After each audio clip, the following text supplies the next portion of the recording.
In March of 1939, Jack Warner, president of Warner Studios, sent a letter to Charlie Chaplin stating some things regarding the president of the United States at the time, FDR, saying, please make this film, The Great Dictator, that we are hearing about. Please, please, please make this film.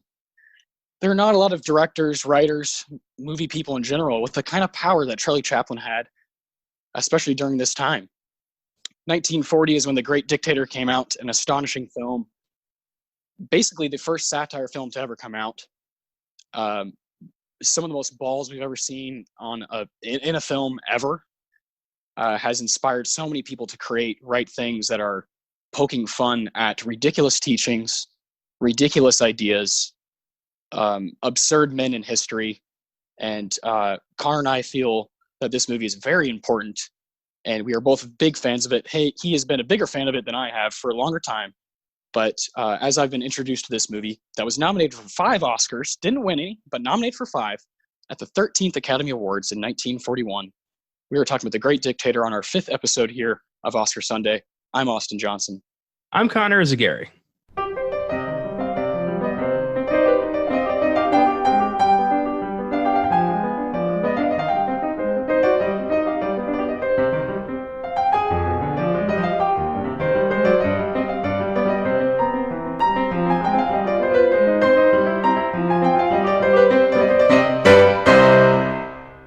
All right, my man. The Great Dictator. This is exciting because we're going back to the 40s, right?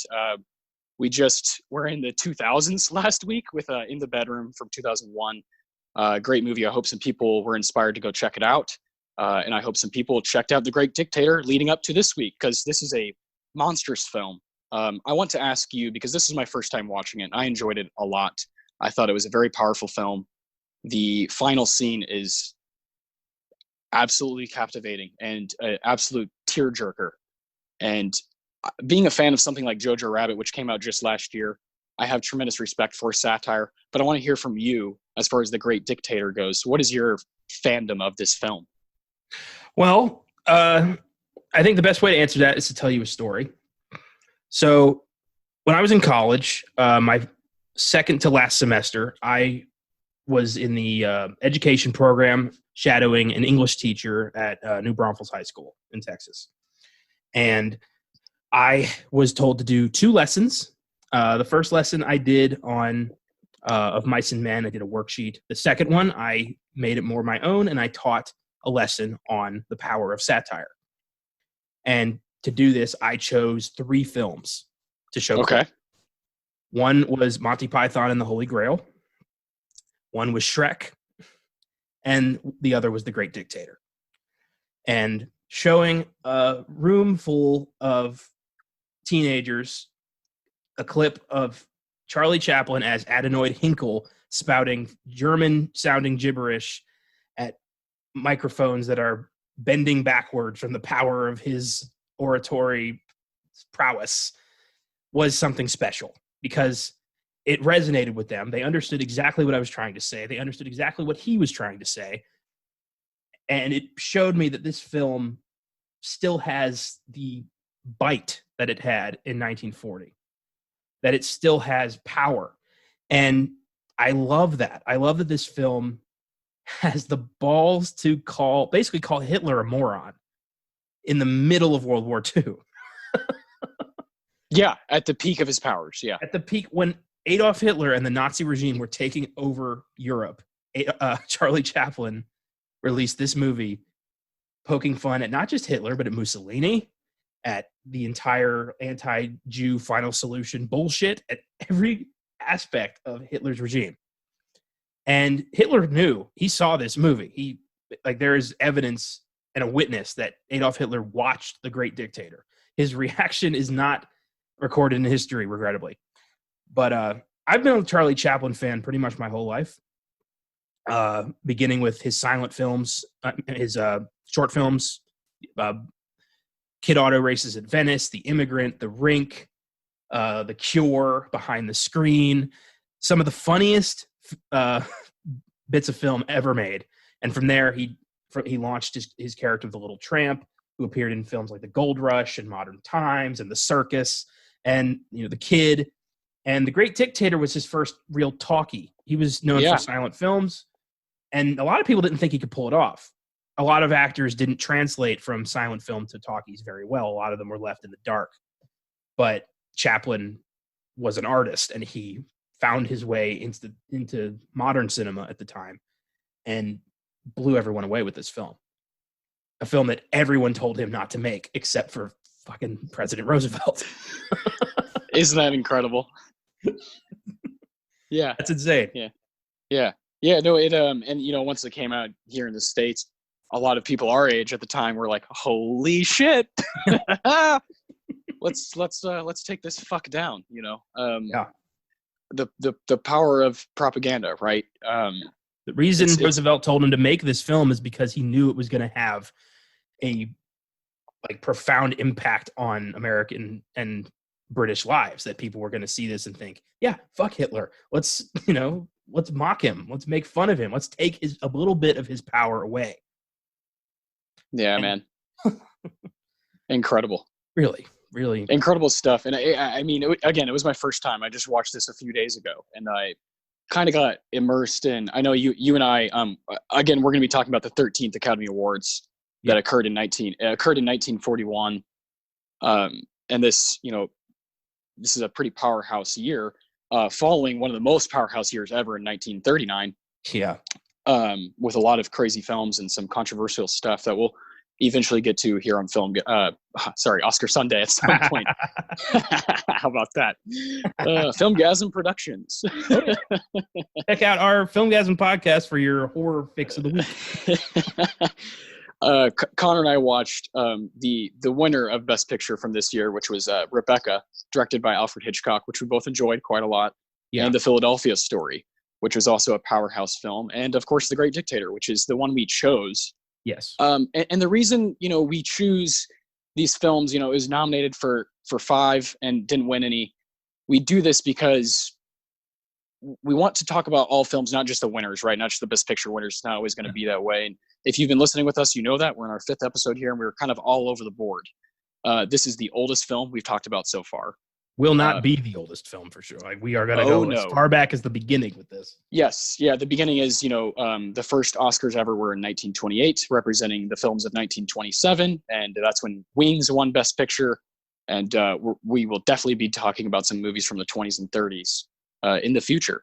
But today, kicking off the 40s for the first time on this podcast, it's going to be a lot of fun because I watched 3 movies I've never seen before this week for this. And you watched 2 and 1 that you had seen. Yes. I intended to watch The Grapes of Wrath as well, but I ended up realizing that the copy I had was broken, and I was unable to get to it in time. So in the future, we'll do Rebecca, we'll do The Grapes of Wrath, we'll do Philadelphia Story. These are just, supplemental material for the film we're going to talk about. But those in the future will definitely be full episodes on their own. Yeah, you want to have some kind of context, right? When you're talking about each award show. Yeah. This one, the 13th awards, we wanted to have some context going in. What was The Great Dictator going against? Should it have lost to Rebecca? I'm not sure. That's going to be something we'll talk about as we go along. And if you have listened, you know that we're going to go through the nominations that The Great Dictator did get, and talk about what we think maybe should have won or maybe should have got nominated that didn't. So you want to start there from the bottom there, Connor? Yeah, let's start. Best Original Score. Okay. So original score for some reason has 1, 2, 3, 4, 5, 6, 7, 8, 9, 10, 11, 12, 13, 14, 15, 16, 17 contenders. Why not? Let's hear them all.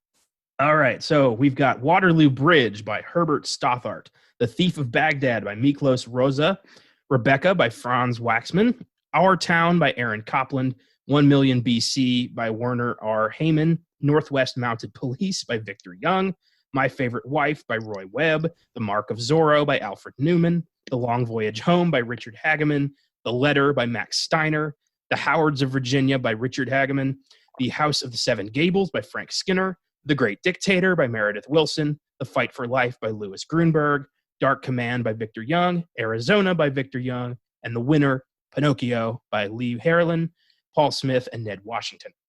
Hey, I've seen that. Disney, always dominating it with the music. I think, yeah, Pinocchio probably deserved this one. Why is there 17 movies up for this? Yeah, and this is something where it's like, oh my god, if we were to really do all the research we had to, it'd be damn near impossible to find all 17 of these films. Oh my god, a lot of this stuff has vanished from like pop culture itself. Yeah, exactly. It's incredible. And weirdly, they have best original score and best scoring. There was a separate category for like musical. And look how many different. You look at those now and you're like, oh my god, and you're like, no, it's a completely different category. Yeah, crazy. It's nuts. The score for The Great Dictator is good. I don't think it particularly stands out. I would give it to Pinocchio. I mean, they're the only two films. I saw Rebecca too, but no, I'll give it to Pinocchio. Yeah, of the ones we've seen, of the three we've seen, I agree. Pinocchio has some wonderful moments in it. Of the early Disney stages, I love that those drawings, the kind of OG style. It's awesome. Looking through these categories, it's really interesting to see what categories were abandoned by the Oscars, what was combined with other categories. Like, I know. Best original story. That's not a thing anymore. Best live action short subject, 1 reel. Best live action short subject, 2 reel. Best sound recording. This is neat. It's a glimpse into the past, but of course, the big ones have never changed. Yeah, and they never will. They'll always. I think the Oscars will forever be adapting, as they should be. They should always be trying to change and figure out what's best for everybody, right? Yeah, which they're still trying to figure out. Yeah, and yeah, it's always going to be a process. Yeah. So let's move on to Best Original Screenplay. Yes, we have The Great Dictator by Charlie Chaplin, Foreign Correspondent by Charles Bennett and Joan Harrison, Dr. Ehrlich's Magic Bullet by Norman Bernstein, Heinz Harold, and John Huston, Angels Over Broadway by Ben Hecht, and the winner, The Great McGinty by Preston Sturgis. Now, I've only seen The Great Dictator, but I think it's a brilliant story, and this is the one I think Chaplin should have won. Yeah, I agree with you. I don't have much to say about this either, except the name Charles Bennett stands out because he worked with Alfred Hitchcock a lot. So yes. I would like to see that. I'd like to see Dr. Ehrlich's Magic Bullet. John Huston worked on that.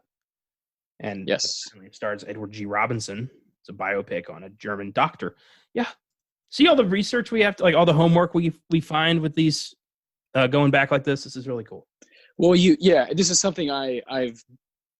Okay, so bear with me here, but since the awful things that have happened lately just around the world with COVID and things shutting down, since that happened, I think you and I have both kind of sunken our hooks in more because we've had more time into movies and just kind of like, well, why not watch more if we can? And by doing that, you always realize how much you don't know, and how much more there is to watch. So it's like, all right, well, Connor and I can have a conversation here because we both understand. We've seen a lot, but there is so much to see. Yes. But when you have a conversation with someone who's not able to see as much stuff as we are, it's like, oh man, you have no idea. You have no idea just how much is out there. Just decades and decades of content. It's amazing. Yes, indeed. Let's move forward to Best Supporting Actor. We have James Stevenson for The Letter, Jack Oakey for The Great Dictator, William Gargan for They Knew What They Wanted, Albert Basserman for Foreign Correspondent, and the winner, Walter Brennan for The Westerner. I have not seen any of these films, and I don't think Jack Oakey's performance as Benzino Napoleone is worth an Oscar nomination. Neither do I. They must have been reaching, but surely there were other supporting roles from 1940 that were stronger than that. Yeah, because he's not something that stands out in this movie. No, he's not at all. If we're going to talk about supporting actor, how about Reginald Gardiner for Captain Schultz? Yes, there you go. He would have been a great pick I thought. But, these things happen. Then we go to Best Actor. This is a pretty loaded category. Indeed. we have Laurence Olivier for Rebecca, Raymond Massey for Abe Lincoln in Illinois, Henry Fonda for The Grapes of Wrath, Charlie Chaplin for The Great Dictator, and the winner, James Stewart for The Philadelphia Story. Yikes, yikes, yikes. We both need to see, as big of history fans as we are, Abe Lincoln in Illinois. We have got to see that. Yes, indeed. I've heard Henry Fonda's performance in The Grapes of Wrath is unbelievable. And I know Jimmy Stewart never believed he deserved this, that he thinks Henry Fonda should have won, that he thinks that he got this because they didn't give it to him for Mr. Smith Goes to Washington the year before. He said it was back pay. Because 1939 was so loaded, yeah. Jimmy Stewart in The Philadelphia Story is fantastic. I don't know about this. I think I would probably give it to Chaplin just for how he managed to handle both playing Adenoid Hinkle and the Jewish barber, how he made both those characters so different. Even when they're in each other's clothes, you still can tell who's who by his facial expressions and just the way he handles himself. I give it to Chaplin. Well, I'm gonna zag on here. I'm gonna go Laurence Olivier. I think what he does in Rebecca is Laurence Olivier is one of the few guys that has along with Jimmy Stewart and Fonda. This is a really strong group. Are one of the names that has stood the test of time for a reason, because there's just a certain filmography there from Laurence Olivier, and I think this is one of his just stronger performances. Rebecca really surprised me.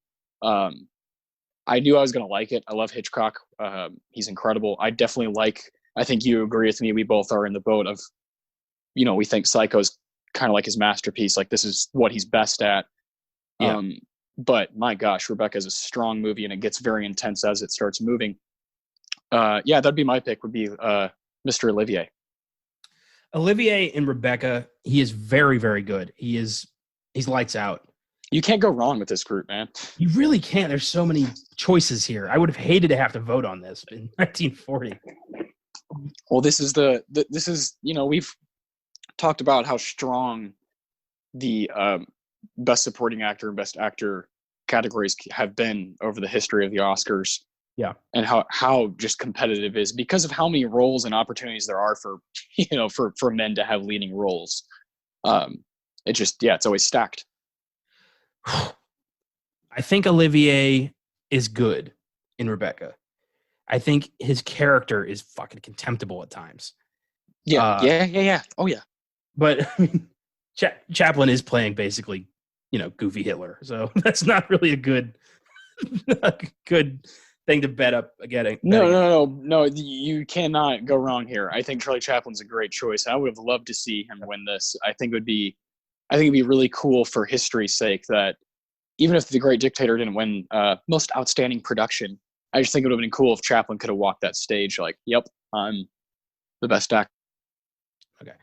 So Chaplin he only won one Oscar in his career, and it was for original score in 1973 for a film that came out in 1952, but was not released in LA until 1972.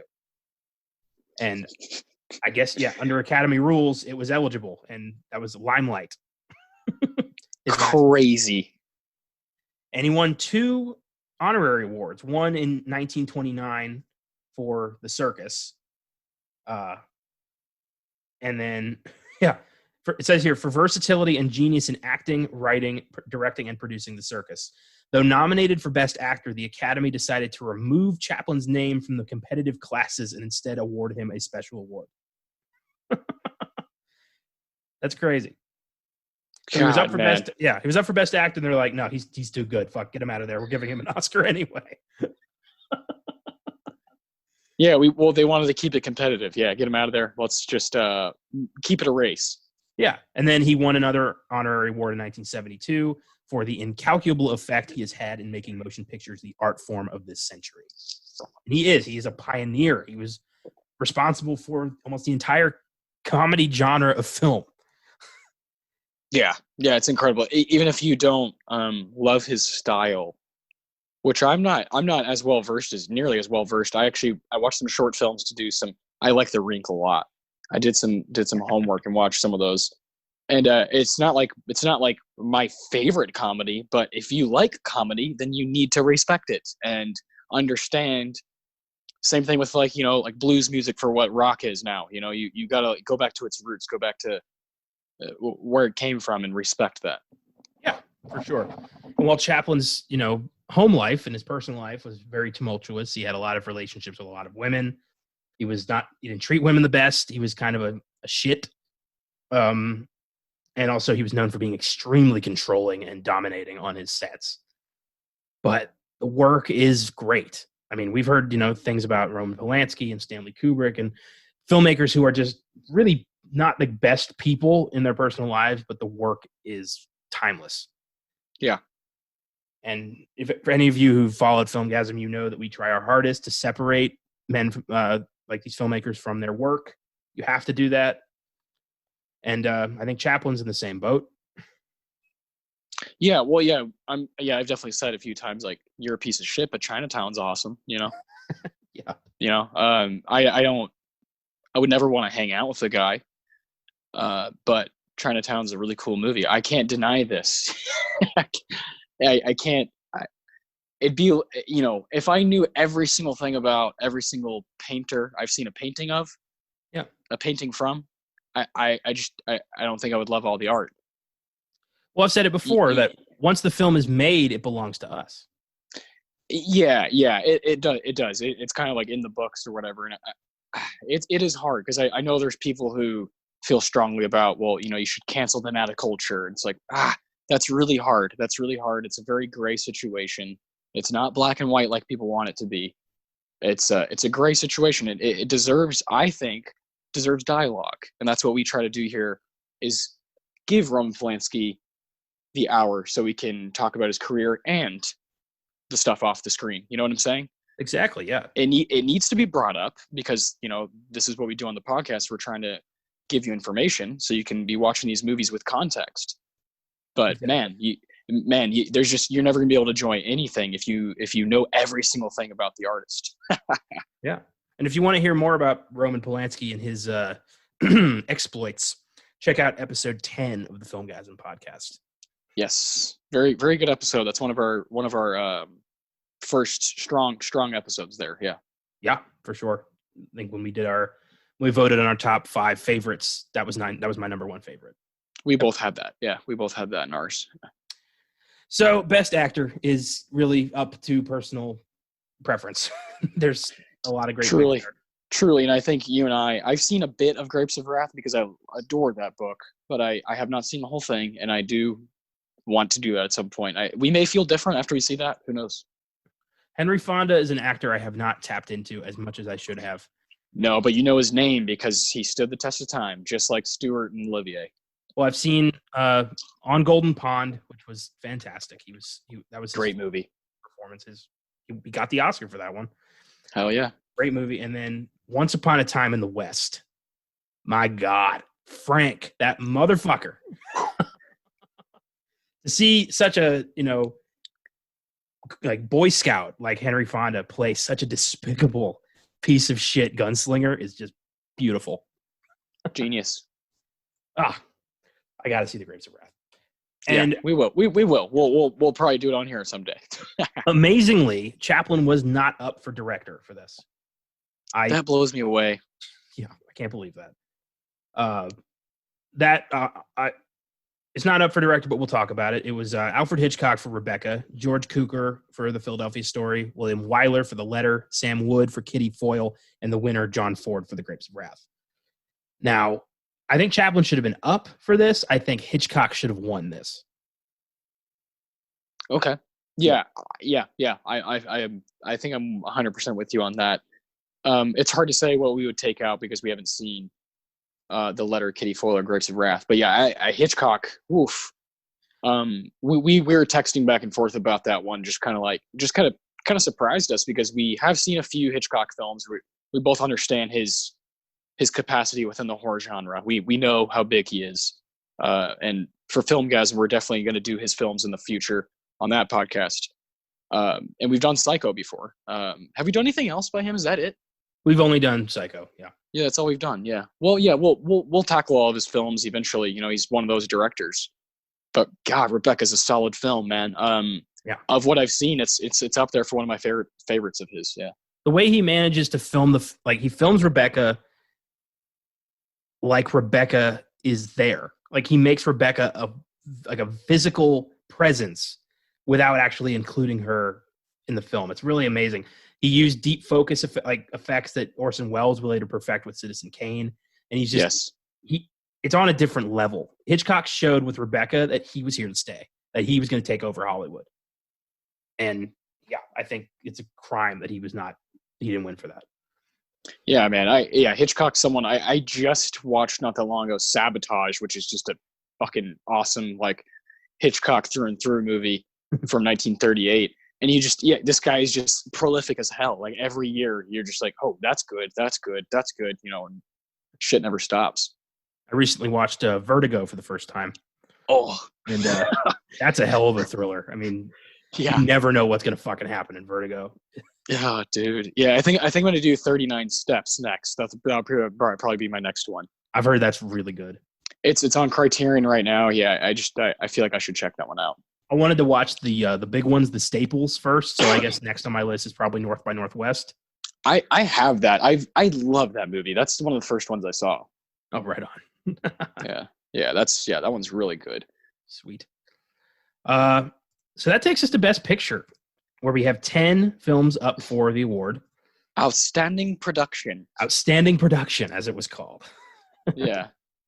We have The Philadelphia Story, Our Town, The Long Voyage Home, The Letter, Kitty Foyle, The Great Dictator, The Grapes of Wrath, Foreign Correspondent, All This in Heaven 2, and the winner, Rebecca.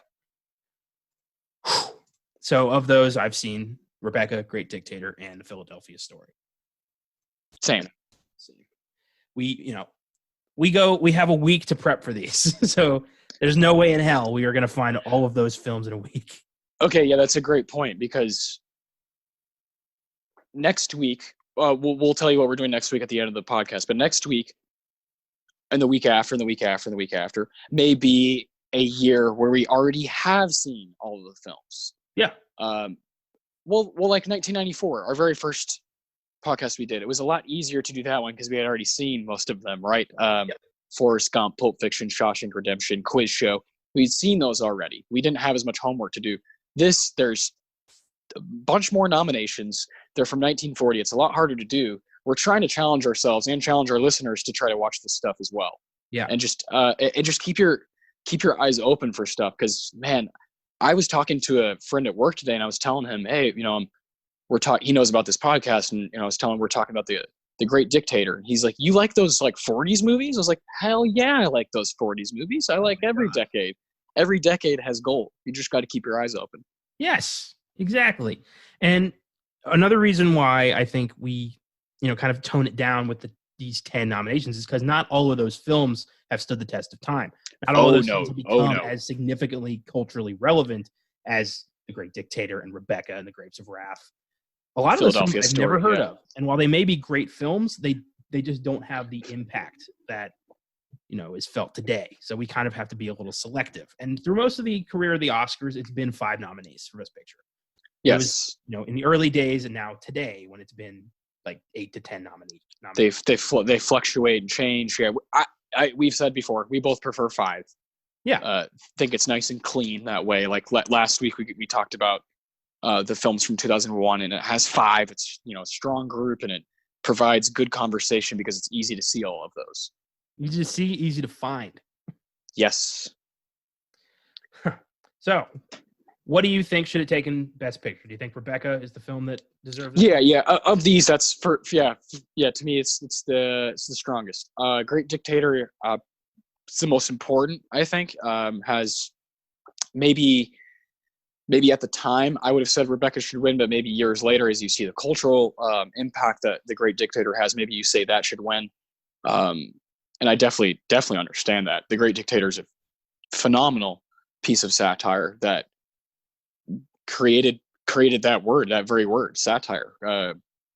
Started that trend that's still going 80 years later. 80 years. Um, and what's also sad is we still need these kind of messages for people to wake up and hear things. And we need a Charlie Chaplin, we need a Taika Waititi to like say, hey, wake up. We need those kind of creators to kind of nudge us. So Yeah. very grateful that we did this one. This is just to give people some background info. We're trying to tackle different decades each week. And when we first started the show, I was like, Connor, what are some ones we just got to do that you feel strongly about? The Great Dictator was the first one you said.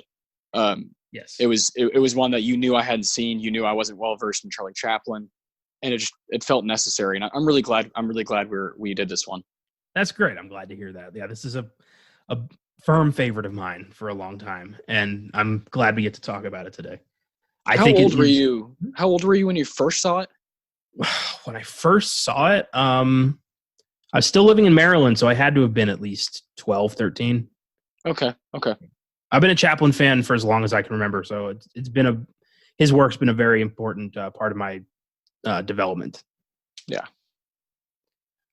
Yeah. I mean, yeah. You're a student of comedy, much more than myself. You know a lot more about the history of it, and it kind of starts with Charlie Chaplin. Yeah, with Chaplin, with Harold Lloyd, with Buster Keaton.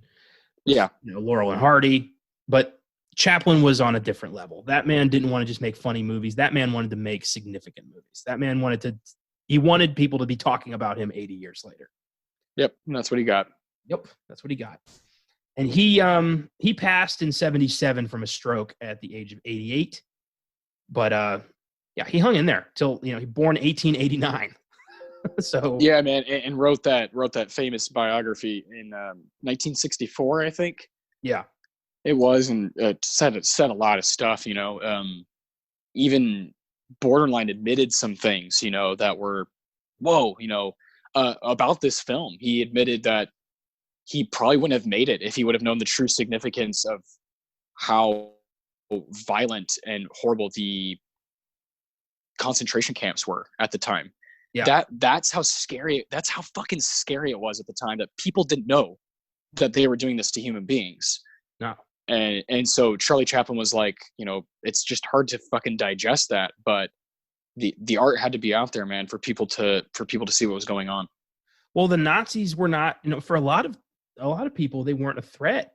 Like, they weren't a credible threat. Like, America kind of saw them as like, that's England's problem, let them deal with it for a while. Yeah. The Holocaust was really only discovered, like, the horrors of it after we won and were liberating the camps, and we saw the most horrific shit we've ever seen. Like, recently we did an episode on Judy Garland for the Filmgazm podcast, and I watched Judgment at Nuremberg.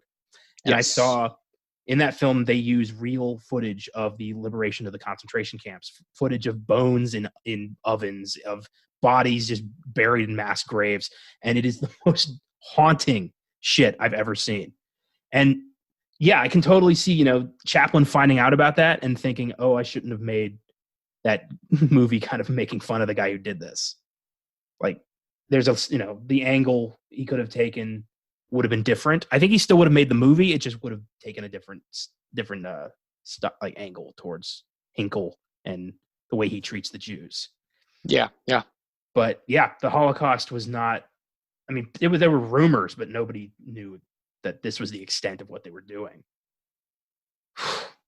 Jesus. Craziness, man. Craziness. Yeah. And this came out in 1940. We weren't even in the war yet. Like, oh, no. Pearl Harbor hadn't happened yet. Like, this was, I can't believe that he pulled this off. Every studio said, do not do this. This is career suicide. You are going to be public enemy number one of Adolf Hitler. Like, this is a bad idea. But, the president's like, you need to do this. This is important. And yeah, I think this was before he was thrown out of the United States for being a communist. Yeah. Yeah, it was. Yep. Oh, man. Just an incredible career, and so deserving of if you have listened to Filmgazm before, so deserving of a Weird Shit Wednesday. Oh, I wanted to so bad. We still might in the future if we go back to that kind of formula. We might. Yeah, It's always I on the think table. yeah, I think there could be time someday for a special episode, right, on Charlie Chaplin. And I did want to bring up a movie that, um, of course, you and I. This is just movies. Movies are our fucking pulse. And when we had first met at the Alamo Drafthouse Theater here in San Antonio, and we started realizing like, okay, like he really watches a lot of shit. And you gave me Chaplin with Robert Yeah. Downey Jr. That was one of the first movies you let me borrow, and I was just like, all right, okay, I dig this. I had never seen it. Of course, RDJ is a very important figure of the modern, film industry, and I'm a massive Zodiac fan, so I love watching anything that Downey Jr.'s in. So I love that. I got a serious feel for your fandom of him. So we will find a way to steer towards a special episode of Chaplin. He's just one of those guys. We did a Vincent Price one on Filmgazm, Big Weird Shit Wednesday. I just a titan of cinema, and of course Charlie Chaplin is as well. Yes, indeed. And who knows? Maybe the Weird Shit Wednesday will be on this show, like we did with Spike Lee and the Five Bloods. So Yes, yeah. We never, you never know what we're going to be up to. We're constantly changing the formula, constantly evolving both of these shows. It's really whatever we feel like doing at the time. It's nice having that kind of freedom. Yeah, and who's to say we can't just throw a random hidden episode out there every once in a while? Yeah, exactly. Oh, so best picture. You said Rebecca. I think I'm going to go Great Dictator. I figured, yeah. I thought, obviously, I thought it did. Anyone who's listening heard me last week when I was wrapping up our show. Like an idiot, I said that Great Dictator, Best Picture winner from 1940, and you were like, no. I was like, oh, wow, yeah, Great Dictator was up for 5 but didn't win any. And that's just amazing to me. Yeah, the cultural impact that this movie has is very significant. I highly, highly suggest anyone who's listening who hasn't seen the film yet, get your asses on the couch, watch that film, and come back and listen. It is on the Criterion channel if you have that. Yes, and I believe you can rent it on Prime right now. I believe for $2.99. I'm pretty sure. Yes, you can't get Rebecca. Yeah, you would think. I heard on a podcast recently, Don Cheadle was the guest, and he said everything's on Prime, and I wanted to be like, not Rebecca, bitch. The Best Picture winner, like what? I had a hell of a time trying to track that film down. It was, dude, yeah. No, and it's on what is it, YouTube? Yeah, somebody uploaded the entire film on YouTube, and nobody's discovered that yet. Yeah, I would suggest if you're like a big cinephile, try to like find it like online or something, like on DVD and order it, because the I wish the YouTube version was a little bit better quality. Yeah, I ended up finding it on the mail. I'm in the mail through Netflix, and I watched it on YouTube. Yeah, and it looked really nice. Yeah, no, yeah, on YouTube it wasn't. It was all right. I mean, it is 1940, so you're not expecting the greatest quality, but Yeah. Well, The Great Dictator has an IMDb score of 8.4 and a Rotten Tomatoes score of 93%. The critics' consensus says Charlie Chaplin demonstrates that his comedic voice is undiminished by dialogue in this rousing satire of tyranny, which may be more distinguished by its uplifting humanism than its gags. I agree. This film is very much a celebration of humanity, and that's not an accident. Chaplin, made this film to point out the absurdity of the Nazis and how the best thing we can do as a people is work together, is be one race, the human race, work with each other, help each other. It's the only way, yeah. It's a message that we still have not fucking gotten 80 years later. Nothing's changed. And it's a damn shame. More people need to see this just for that final speech. Well, I guess with that, we should go into the plot. Yes, indeed. Written and directed by old Charlie Chaplin. Yes, indeed. Starring his girlfriend at the time, Paulette Goddard, who he treated pretty fucking terribly on the set of this movie. Yeah. Unfortunately, that seemed to be the case quite a bit of the time. Yeah, like you said, there's just certain especially in the film industry, certain creators who just had to have absolute control and perfection all the time. Dude, on the set of City Lights, there's a I've heard bad stories. there's a scene where the blind girl hands the tramp a flower. Yeah. He made her do that scene like 150 times before they got it right. It's not even that significant a scene. It's fucking barbaric at times. It's just to get in their head, get control, But let's talk about the Great Dictator. Yes. So we open during a battle in the last days of World War I. We meet the protagonist, an unnamed soldier. Later we find out this is the Jewish barber. He's not supposed to be the little tramp, Chaplin's trademark character, but he does look and act exactly like him. So it's, on paper, no, but come on. And he's fighting for his fictional nation of Tumania, which is an obvious stand-in for Germany. And he's going through the trenches and having, combat scenes. And he is loading this giant gun, this big Bertha with giant shells. And he has to go investigate one that misfired, and it's like constantly pointing at him, and it starts fizzling, and he runs out of the way. It's perfect Chaplin. Like, if there was no, if it was silent, this would be one of his shorts. He did do a short as a World War I soldier called Shoulder Arms. Yeah. And, that was great. He meets a fatigued pilot pleading for help, and this is Commander Schultz. He rescues the exhausted officer, and they both board into his plane and fly off. Schultz reveals he's carrying important dispatches that could win them the war, but the plane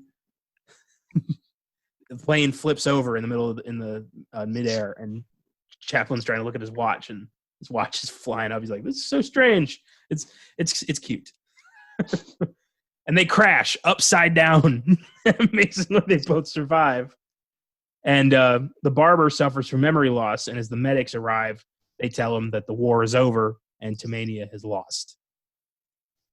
Years later, the barber has been in the hospital, so he doesn't know that a ruthless dictator named Adenoid Hinkle has taken over the nation, and his regime is very much Tumania first, make Tumania great again, and get rid of the Jews because they're the problem. Sound familiar? A little bit. And the opening of this film of introducing Hinkle may be my favorite Chaplin scene of all time. Is Chaplin plays Hinkle, and he's just spouting in fake German at the crowd, just with such fervor that it's fucking hilarious. That bit and the bit with the ball, with the inflatable globe, yeah, so good. God. he really I adore try to compare guys that have used the physicality, like a Chris Farley who's just this big guy, or like a Jim Carrey who uses his face. Charlie Chaplin did all of those things, all of them. He used every atom in his being to entertain. It's amazing. Well, he had it's amazing. to, because he's the way he started out, there was no dialogue, so you had to act out with everything else. Yes, and yeah. He brought that ferocity to talking films, and it made him stand out even further, I think. Yes. He's so wild in this movie. And we meet his Secretary of the Interior and Minister of Propaganda named Garbage, and the Minister of War named Herring. And the symbol of Hinkle's fascist regime is the double cross, and he's known as the Fooey. So it's not very subtle, but it's funny as hell. Not at all. Not at all. And I love whenever he gets really angry, he's just he's breathing in so ferociously, staring at the camera. He does such a great job just showing this man's fucking insane. Make no mistake, this guy's crazy. Yeah. And the barber is unaware of this. He gets released from the hospital, goes back to his barber shop in the Jewish ghetto, and has no clue that everything has changed. And he sees the word Jew written on his his barber shop window, and he starts wiping it off. And one of the stormtroopers is like, "What the hell do you think you're doing?" And he's like, "Well, I'm just wiping it off my shop." And he's like, "Stop that!" And he's like, "Get away from me, police!" He like hits the guy with a paintbrush. It's funny, and he flees from them, and he's aided in by his neighbor Hannah, who knocks out one of the guards with a frying pan, and he nearly gets lynched, but by all these soldiers. Like it's pretty brutal. Like they throw a rope over a lamppost, and they're going to hang him in the middle of the ghetto. And the commander of the area is Schultz, the officer he saved in the war. And Schultz recognizes him and is like, "Oh my God, you're alive," and tells all of his soldiers, "Don't hurt this man or any of his friends. Don't mess with him. He saved my life." And because of that, the soldiers stay out of his way for a time. It's good to have a man on the inside. And he says, when Schultz realizes that the barber is, Jewish, he's like, "I always thought you were an Aryan." Oh, God. Oh my God. So fucked. And he says, one of my favorite bits is when he tells these stormtroopers, "Don't mess with this man or any of his friends." And then Hannah throws something in one of the soldiers, and he's like, "Who was that?" And the barber's like, "Oh, that's one of my friends."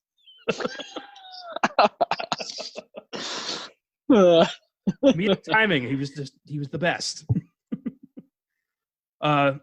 So back to Hinkle, he relaxes his stance on the Jews in an attempt to get a Jewish financier to loan him money to finance his regime. You can't, demonize the Jews and then go to a Jew for money. It's not how it works. No. And Garbage is egging him on, telling him, "You could be dictator of the world." So Hinkle is now obsessed with taking over the whole world. And he has a moment where he dances with a inflatable globe. He literally has the world in the palm of his hands. It's a great scene. I really, really like that. At that point of the film, you're so immersed in this guy's brain, and that part is like reminds me of, it's as if he knows that, like it's not just a metaphor for it's Hitler with the world in the palm of his hands, but it's also like, I'm Charlie Chaplin, and I have you as the viewer in the palm of my hand. I've distracted you better than anyone can. It really is. It's pretty mesmerizing filmmaking. Dude, at the time of The Great Dictator, Chaplin had been a superstar for almost 30 years. Like a god. Yeah. Yeah. He was the most famous, like one of the most famous people on earth.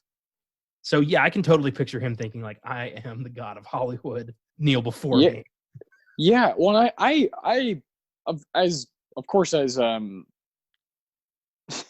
as ridiculous as that is, or egotistical, I like it from a filmmaker because it looks, when you have that kind of confidence, it comes through the screen. Yeah. I'm not having a conversation with the guy. I'm watching his movie, and when that part happens, that's all I was thinking about was, you got me, man. Like, you got me. I'm here. What scene do you think got Charlie Chaplin the nomination? I mean, if you had to pick one. We'll get there. Yeah, I figured.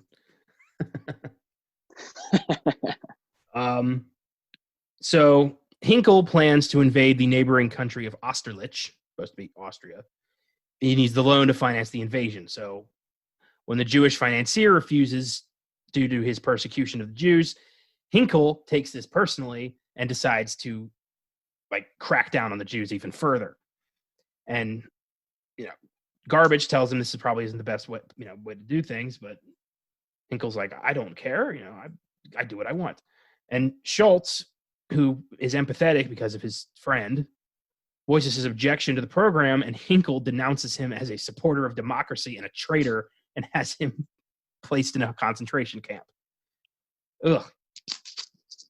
And the barber is now evading stormtroopers who have heard of the arrest by hiding on his neighbor's roof with Hannah, who he's started dating. But the barber's shop is burnt down because now the stormtroopers are after him specifically because they knew Schultz had been lenient because of him. Now it's personal. And it's just, it's sad. Schultz ends up escaping the concentration camp and going to recruit the barber and all of his friends for a revolution. They're going to overthrow the Hinkle regime. And Schultz proposes a suicide mission to blow up the palace and says the agent will be chosen by a coin in the pudding. But Hannah finds out about the plan and decides to screw with them to point out the absurdity of a suicide mission, and she puts coins in every single pudding. And this is a hilarious scene because, like, just the way everyone's so fucking dishonest about it. Because Charlie immediately gets a coin, and he's like, "Oh God!" and he puts it in the other. He swallows the coin. The person next to him puts the coin on Charlie's plate. He sees it again, swallows the coin again, and it just keeps going down the line until Mr. Jekyll gets the coin and is like, "Oh, I have the coin." And then the barber sneezes, and all the coins start coming out of his mouth. And Schultz is like, "What's going on here?" And Hannah's like, "I put coins in all the pudding because you people are crazy." Oh my God. Yeah. So nobody goes through with the plan, and later the stormtroopers show up to search for Schultz, and he and the barber, who are hiding on the roof, get captured and condemned to the camp. Yes. Hinkle is going to invade Austerlitz, but there are other tanks on the border of Austerlitz, and that's Benzino Napoloni, the dictator of bacteria. And he's supposed to be Mussolini. And he invites Napoloni to go talk to him after he signs a declaration of war. And he and Napoloni kind of try to work this out, and it turns into a food fight. It's funny. It's crazy when you think about what this is supposed to stand for, but it's just impossible not to laugh. And I love it. Yeah, Hinkle he won't sign the treaty because Napoloni's tanks are there, and Napoloni won't remove the tanks until Hinkle signs the treaty. And Garbage just tells Hinkle, like, just sign it, and then we'll invade anyway. Yeah. Just lie. Immediately, Hinkle's like, all right, I'll sign. Like, just immediate 180. Oh, great. And of course, he reneges on the deal, and the invasion proceeds. He starts invading Austerlitz. Hannah and the others in the ghetto who had fled to Austerlitz are now, under Hinkle's regime. They didn't get away. Schultz and the barber, who are in the concentration camp, escape wearing Tomanian uniforms. And border guards mistake the barber for Hinkle because they look pretty identical. And Hinkle is on a duck hunting trip. He falls overboard, gets mistaken for the barber, gets knocked out and arrested and sent to the camp. Fuck you, Hinkle. It's great. Goddamn Hinkle. And the barber now he's Hinkle. Like all the well, I guess they're not Nazis, but like what do you call these people? Stormtroopers, I guess. Yeah. We are not talking about Star Wars. No, we're not. Not yet. They see the barber, they think he's Hinkle, and he has to give a victory speech at the capital of Austerlitz. And Garbage, while introducing Hinkle, decries free speech and argues for the subjugation of the Jews. And the barber says the following. It's a pretty incredible speech. So, here we go. I'm sorry, but I don't want to be an emperor. That's not my business. I don't want to rule or conquer anyone. I should like to help everyone if possible. Jew, Gentile, black man, white. We all want to help one another. Human beings are like that. We want to live by each other's happiness, not by each other's misery. We don't want to hate and despise one another. In this world, there is room for everyone, and the good earth is rich and can provide for everyone. The way of life can be free and beautiful, but we have lost the way. Greed has poisoned men's souls, has barricaded the world with hate, has goose-stepped us into misery and bloodshed.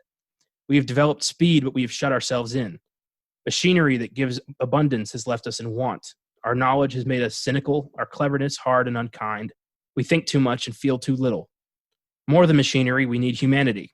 More than cleverness, we need kindness and gentleness. Without these qualities, life will be violent and all will be lost.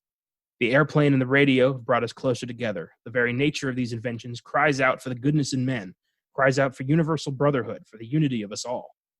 Even now, my voice is reaching millions throughout the world, millions of despairing men, women, and little children, victims of a system that makes men torture and imprison innocent people.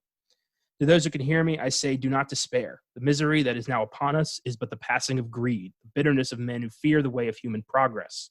The hate of men will pass, and dictators die, and the power they took from the people will return to the people. And so long as men die, liberty will never perish. Soldiers, don't give yourself to brutes, men who despise you, enslave you, who regiment your lives, tell you what to do, what to think, and what to feel, who drill you, diet you, treat you like cattle, use you as cannon fodder. Don't give yourselves to these unnatural men with machine minds and machine hearts. You are not machines. You are not cattle. You are men. You have the love of humanity in your hearts. You don't hate, only the unloved hate, the unloved and the unnatural. Soldiers, don't fight for slavery, fight for liberty. In the 17th chapter of St. Luke, it is written that the kingdom of God is within man, not one man nor a group of men, but in all men. In you, the people, have the power to create machines, the power to create happiness. You, the people, have the power to make this life free and beautiful, to make this life a wonderful adventure. Then, in the name of democracy, let us use that power.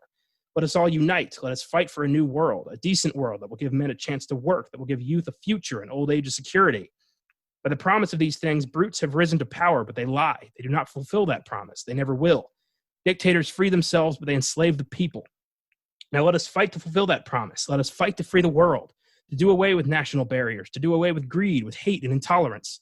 Let us fight for a world of reason, a world where science and progress will lead to all men's happiness. Soldiers, in the name of democracy, let us all unite. Hannah, can you hear me? Wherever you are, look up, Hannah. The clouds are lifting. The sun is breaking through. We are coming out of the darkness into the light. We are coming into a new world, a kindlier world, where men will rise above their hate, their greed, and brutality. Look up, Hannah. The soul of man has been given wings, and at last he is beginning to fly. He is flying into the rainbow, into the light of hope, into the future. A glorious future that belongs to you, to me, and to all of us. Look up, Hannah. Look up. Yeah, he should have won Best Actor. That's fair. Yeah, that's the best moment of the movie for me, and that's the best moment that I've seen Charlie Chaplin have. Pretty speechless after that moment. Yeah, it is just unbelievable, and he completely reverses Hinkle's policies, and everyone's cheering for liberty, and it's looking like there will be light tomorrow. The dawn will come, and Hannah looks off to the sky and sees that the light is creeping from behind the clouds, and there is hope. It's beautiful, and it still resonates. The speech he made, people have been sharing that for decades now, and it resonates no matter where you are, no matter what color you are, what religion you are, what race, what gender you are. It's just a beautiful message of hope for humanity, and I wish more people would see. I mean, if you're not going to watch the whole movie, watch that speech. You can find it on YouTube, and it's just unbelievable. Yeah, I agree. If you don't want to give the full 2 hours to, if it's not your thing, then just watch the speech at least. It's it's one of the more important moments in especially of the 20th century for cinema, but has still 80 years on, and that's still is a message that needs to be heard. That's sad, but it's good to see that a creator like Charlie Chaplin was able to recognize that at the time. And we constantly Spike Lee has a really cool quote about we need directors and writers to interpretate how the world's moving for us. Wow. Not all of us can do this. Not all of us have the time to share those kinds of thoughts and emotions and pour that out onto a movie screen. So for Charlie Chaplin to do that when he doesn't need to do that, he could have done anything he wanted, right? He's Charlie Chaplin. Like he said, he was the king already. But for him to do that with his time and spend a whole year really making it, the amount of stuff they built for this movie, from the little models to just the practical things they had to do to save money. It is truly astonishing. It's one of those things that there's a reason. There's a reason we're talking about it right now on this podcast, and there's a reason people call Chaplin, the original king of comedy. Yeah, he is. He's the godfather of comedy. He's the man who, fell over and, got in fights and threw pies and just all this goofy shit that, inspired so many filmmakers, so many comedians. And films like this are just, it's the perfect blend of comedy and drama where we get, Hinkle is a bad guy. He's not, most of the time, he's not really played for laughs. He's played as a tyrant, as an evil man. And he's goofy at times, but what he's doing is horrifying. It's exactly what Hitler did. And I like that he ended it by having the Jewish barber kind of become Hinkle to denounce this stuff, to denounce publicly that this is monstrous. And can you imagine if that had happened in real life? If like some Hitler lookalike ended up as Hitler and just said like, we should all help each other. This is horrifying. Don't, open the camps. We should stop this. Yeah, man. I mean, yeah, it certainly would have changed things, right? And I would like to again bring up Jojo Rabbit from last year. Yeah. A satire through and through. Taika Waititi is one of the up and coming guys of that genre, and I think he's going to do way more than just satire. Already has with Ragnarok. The guy's a genius, and that movie is clearly taking so much inspiration from The Great Dictator. Yes. And of course, a lot of satire movies, but that movie specifically because it's about World War II, it's about Hitler, and there's stuff you've pointed out to me, and we both really liked that movie. We got to see it in theaters together. Boy, that's weird saying that out loud. Oh.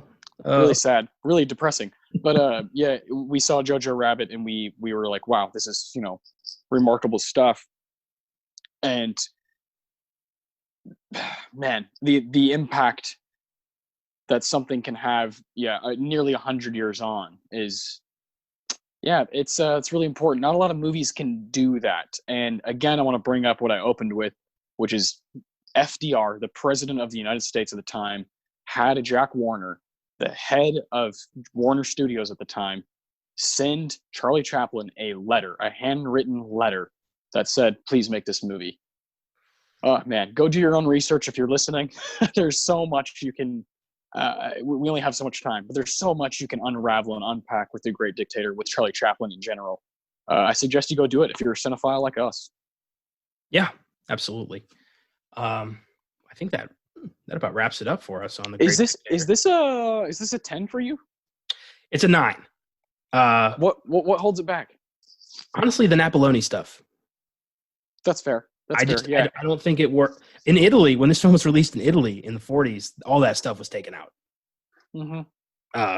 Yeah. Oh, I mean, we could talk for an hour about every country had a different set of rules for when this movie was coming out, right? Oh, yeah. It just shattered people. You got to think, even the Oscars were only around for 13 years, right? Yeah. Before people just weren't used to this kind of stuff, just right in your grill, telling you what you don't really want to hear because it's uncomfortable.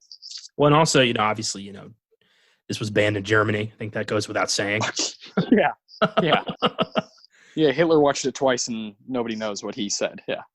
I don't know. I mean, I wish I wish we knew. I really wish we knew what he thought. I mean, he watched it twice. Too. Maybe he liked it.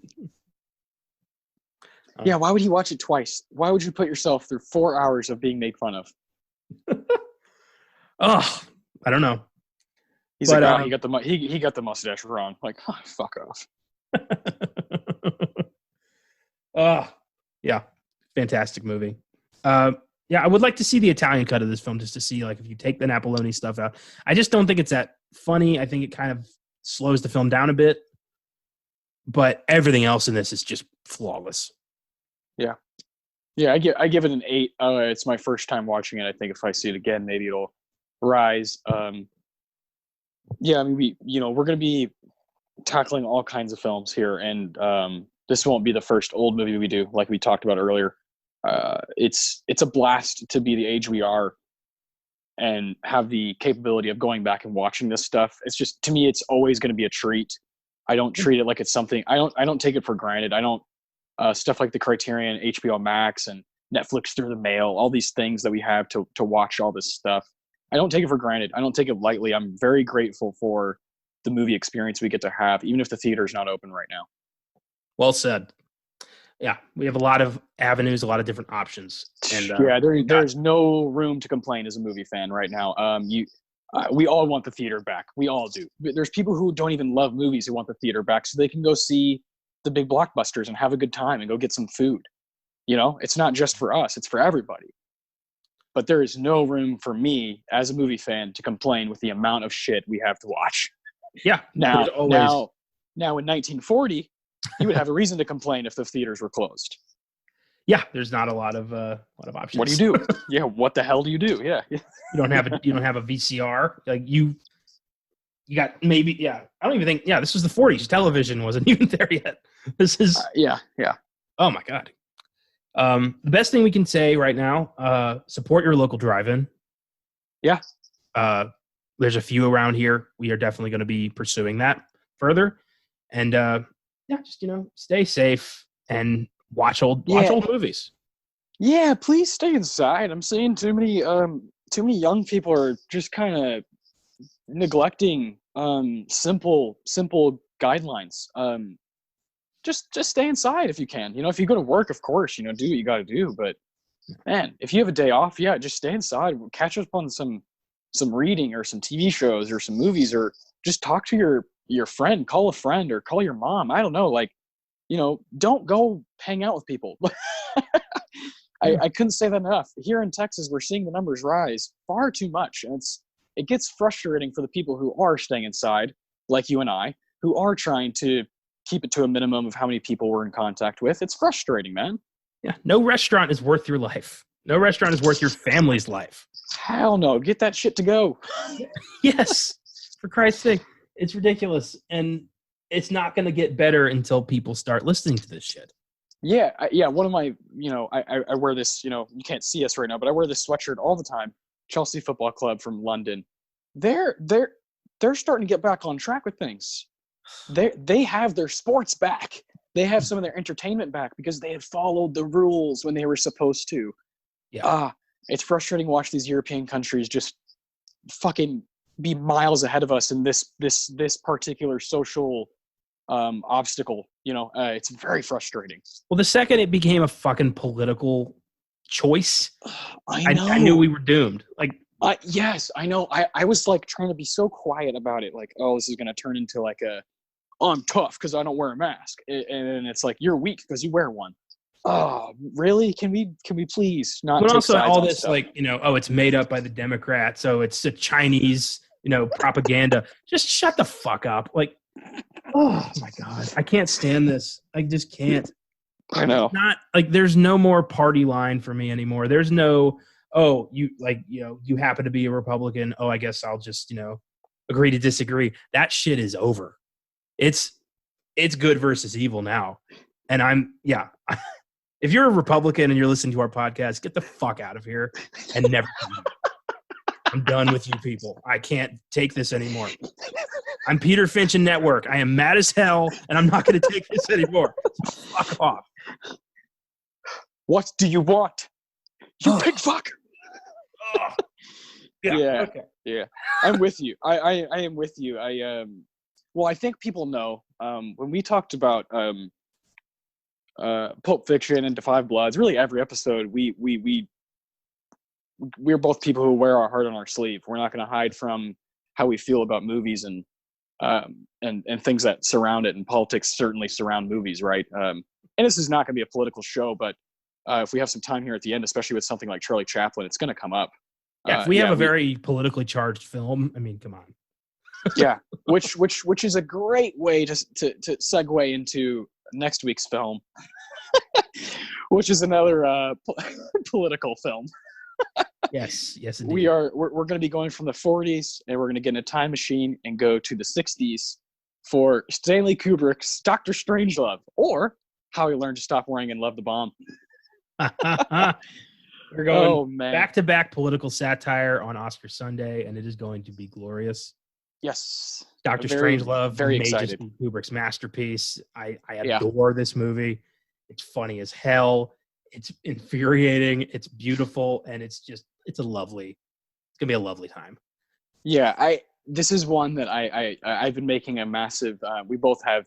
We started one at top 100 movies of all time, right? Yeah. And Doctor Strangelove is one that I'm like, I know it's there. I just got to see it again because I've only seen it once. Really? Wow. Oh no, I love it. I love it. I remember it well, but I kind of think I need that extra push. You know what I'm saying? Because the second viewing of Kubrick is, I believe, the most important viewing. Interesting. Yeah, I've thought that for pretty much all. I think Shining, Clockwork Orange, those big ones that I love. I've always felt that way. That's interesting because I hated the Clockwork Orange the first time I saw it, and the second time I saw it, I was like, "This is good." Oh yeah, Clockwork Orange. If you're not ready, yeah.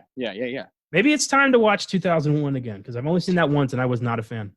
Yeah, I know that's one we'll have to talk about eventually, and I know we're gonna differ on that because I really like that one. It's not like top 5 Kubrick or anything, but I do like it a lot.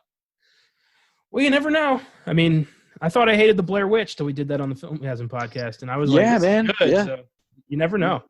Yeah, you really don't, and obviously our Filmgazm episode, our podcast, is moving along, and we got a killer lineup of random ass movies coming up on that. So if you want to check those out, go ahead. And thank you for listening to this one. This is our 5th one. Yeah, we're having a hell of a time, and the roller coaster is gonna keep moving. Yeah, I never thought that a pandemic would give us time to start a completely new show.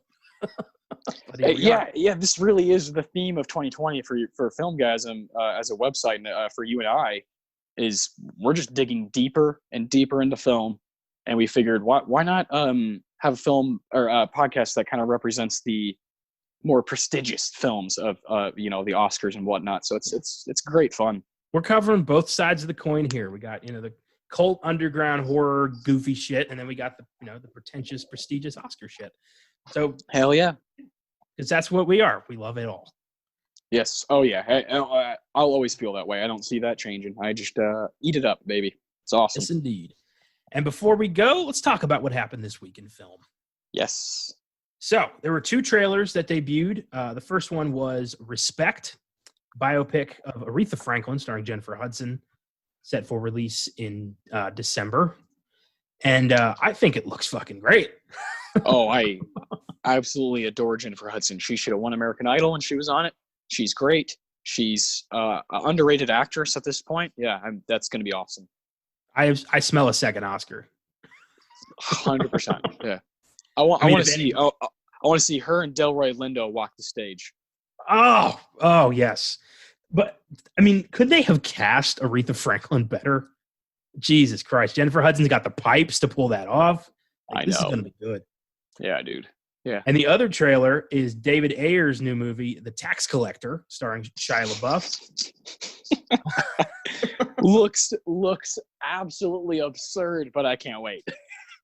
I do not buy Shia LaBeouf as an enforcer. He is... No, neither do I. No, he's not intimidating to me, but maybe I'm not seeing the right movies. So David Ayer, I have confidence in because of what he was able to pull off with End of Watch specifically. I didn't think that Gyllenhaal and Pena could do what they did in that movie. When I saw the trailer, I was like, they're either going to pull this off or it's not going to be good at all. And I think End of Watch, we've talked about End of Watch before on one of our episodes on Filmgazm. We both really like it. Yeah. And I think the trailer is pretty wild and pretty out there. And Shia, it looks like he's really going for it. And it could be a hit or a miss. And I'm a huge fan of his. Seen everything he's done. I think what he did last year is truly, truly remarkable for a modern actor to be in Peanut Butter Falcon and give one of the better performances of the year in that movie. And then to write and star as his own father in Honey Boy, I thought that was really, really special. And so I'm going to see anything he does, but I'm not as excited for The Tax Collector as I was those. Does that make sense? Yeah, that makes perfect sense. Yeah. I did not see the Peanut Butter Falcon or Honey Boy, so Peanut Butter Falcon is on Prime right now. So if you ever have time, you'll love that. That movie's just really good. Wasn't Honey Boy an Amazon production too? Yeah, they both are right now. Yeah, you're right. Yeah. Okay, good. I'll fast track that stuff. Well, yeah, maybe you could have a old Shia day. A Shia LaBeouf. Yeah, Shia-thon. Look out. That'd be a long day. Next up, this was just weird. Jason Momoa is in talks to play Frosty the Snowman in a Frosty cartoon that they're working on. Okay, sure, why not? He's one of the guys that I when I first saw him in Game of Thrones, I was like, all right, this guy, hopefully, it's not what's happened, but I was hoping he would just play a bunch of badass villains. It just didn't happen. It just didn't happen. And I like Aquaman. I like it. But this kind of a decision in this time of your career, when you are like literally the most monstrous man in Hollywood, come on, dude. Come on. Frosty. Dude, why the hell has he not been picked to play fucking Bane? Yeah, I think Bane, if Joker can get that quick of a turnaround, then Bane deserves a quick turnaround, because I think Tom Hardy was good but not great. Oof. Agreed. Yeah, well, yeah, we've never been able to really talk about Dark Knight Rises. I'm just not a huge fan of that one. Yeah. I think it's okay. We'll get there. Yeah. We do not have time for that today, but Batman Begins is definitely superior to the other two. God damn. Okay. A lot of bombshells being dropped tonight. I have to, as we're about to leave. Oh boy. Next two are downers, regrettably. Earl Cameron, one of the trailblazers of black actors in British cinema, has died at 102 years old. He hung in there. And I was not familiar with this guy until I saw him in the news. And I was looking him up, and he was in the business for a very long time. Decades. Yeah. He acted he was still in stuff up till 2013. He had a brief appearance in Inception. And he just has been in the business since the 50s. And, he will be missed. Yeah. Character actor. And then finally, the big news of this week,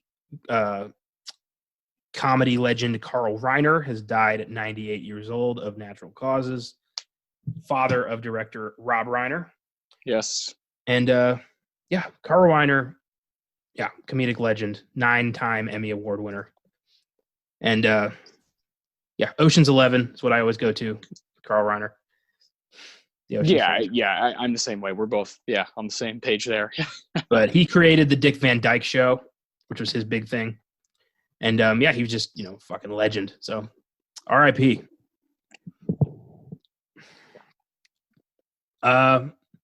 Good episode, I think. Very good one. Yeah. I hope people feel encouraged to check out some older stuff. And we're going 20 years past Great Dictator with next week's subject, but my God, there's just so much cool shit to go back and watch right from any decade. I just can't say that enough. Yeah. Film has, constantly been evolving, and we love going back to see, where it used to be. Yeah, 100%. There's no such thing as a bad decade of film. And you can check Oscar Sunday out next week with Dr. Strangelove, and this week on the Filmgazm podcast, we're doing the 2014 found footage horror film As Above, So Below, which I believe you watched recently. How was it? It's on Netflix. I started watching it tonight before we started recording. I'm not all the way through it yet. I saw this one in theaters, and I just don't remember it too hot. 2014 was when I really started to be addicted to the theater. When I was driving myself there, you know what I mean? I started making those decisions myself. I'm going to spend all my own money on going to see movies. And that's when, Birdman and Whiplash came out. But I remember seeing it. I remember the whole experience. I saw it at Northwoods, but I just don't recall a lot of the plot. So that's not a good sign. But on this podcast, famously, we've had situations where we rewatch something. Like you said with, what was it that we just talked Blair about? Witch. Blair Witch, yeah. You have a change of heart. So I'm still going to be open-minded. The only thing I know about this movie is that I was going to see it, and then my mom went and saw it with some friends on a work trip, called me and said it was complete shit. So I didn't see it. Yeah. So- Well, no, it's pretty bad reviews. Yeah. So we will see on Filmgazm next week. Oscar Sunday, Dr. Strangelove. Don't miss it. Thank you for listening, and we will see you next Sunday. Peace.